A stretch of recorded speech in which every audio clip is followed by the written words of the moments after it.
These are forest dice. They have little oak leaves on them.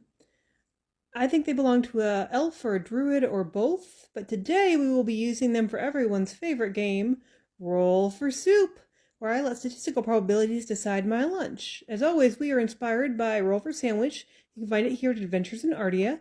It's episode 22. Let's go! First thing, we gotta choose the base, and it looks like we have a 3, pumpkin and carrot soup. Here's our soup. It is warm and thick and rich. It's the last of the soup we made in the fall, and as you can see, there's a little on the counter. Well, it wouldn't be me if I didn't spill something, right?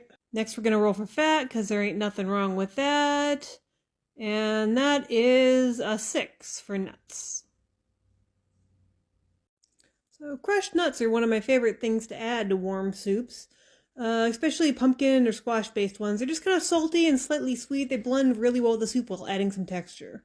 Alright, so here they go on the soup, and that should be enough just to get a little saltiness in every bite. Let's roll again.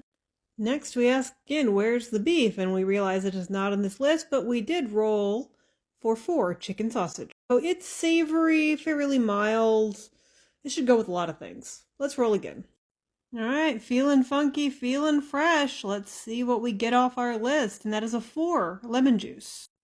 So, citrus juice is actually really good on soup, especially lime juice on your Asian soups, but this lemon should just be clean and bright and enhance the other flavors of the soup. Alright, let's find out how spicy this meatball is gonna be. Oop, that almost fell off there. Well, let's see, that is a 19. That is herb paste. So this is my herb paste. It's very fresh, a little savory. It should go well with the sausage. I don't know how well it would go with the soup base, though, but I guess there's only one way to find out. We're going to stir that in. All right, let's keep this crunchy, not creepy, and see what kind of crunch we get. Oh, and that is a big spin, and we landed on lime and cilantro pork rinds.